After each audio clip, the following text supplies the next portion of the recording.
Hey guys, what's up? This is Insanity, got a gameplay of Infinite Warfare. I watched a review video of Spider-Man Homecoming recently, and the video as well as certain forums have compared the movie to Ant Man.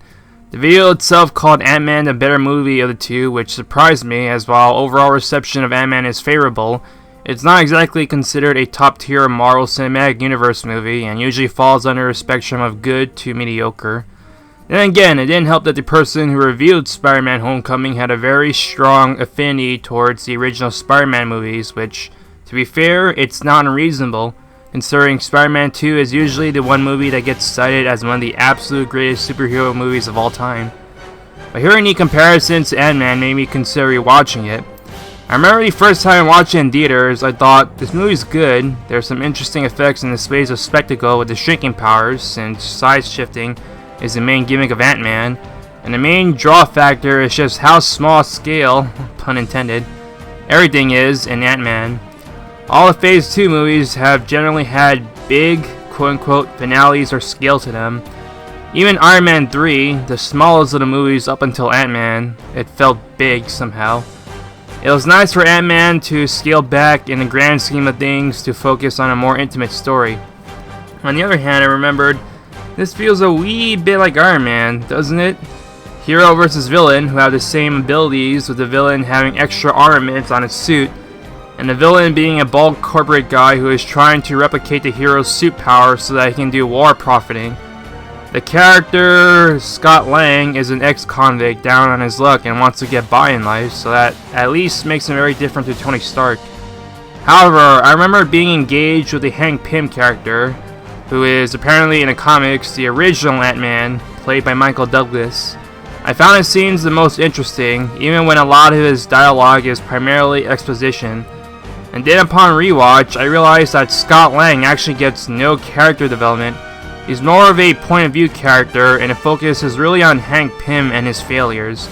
Failure to be family, failure as a mentor to the villain Darren, and failure to continue being Ant Man simply because old age and constant exposure to his one claim to fame, the Pym particles, has rendered him unable to use the suit to the point that he needs someone else to wear it for him. Hank Pym's character development revolves around moving on from the past and making up for his failures in the present. Scott Lang is largely a reactionary character and is more or less being dragged along for plot reasons. He already is trying to do good for the sake of his daughter, and despite being a criminal, he's already a good guy. His one crime is him trying to pull a Robin Hood against corrupt corporate executives. It's not like he went out to mug or kill someone. If he did, a possible character arc for him would be him struggling to be a good person. But since Scott's fundamentally a good person anyway, there really isn't anything about him character-wise that needed to be changed. I guess I could live with the fact that he's mostly there for comedic scenes and superhero spectacle, while the more interesting character purposely sidelines himself. But that does make me wonder how Ant Man and Wasp will approach him, since he's going to be a co-lead with Hope. If he didn't feel like he had main character status in Ant Man, then what of him in the sequel?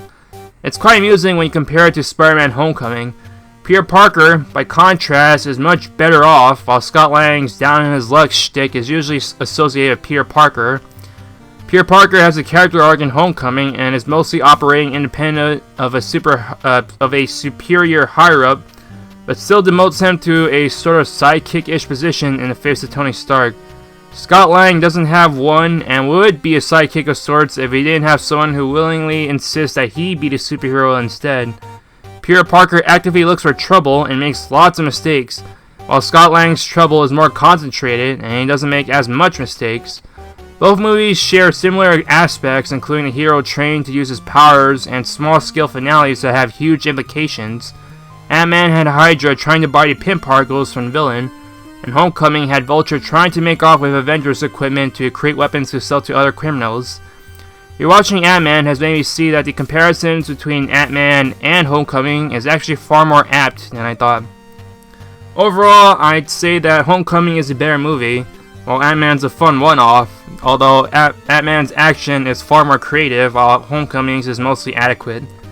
That's the gameplay and commentary, hope you enjoyed it, and Insanity is out.